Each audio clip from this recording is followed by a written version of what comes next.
Sana po makakulab ko kayo balang araw. Tapos sabi niya sa akin, kung darating yun, huwag mo ipipilit.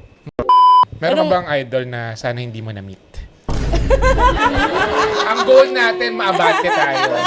Para Kakastart ko lang noon, kakalabas ko ng Pinoy Dream Academy. Nag-guest siya sa ASAP.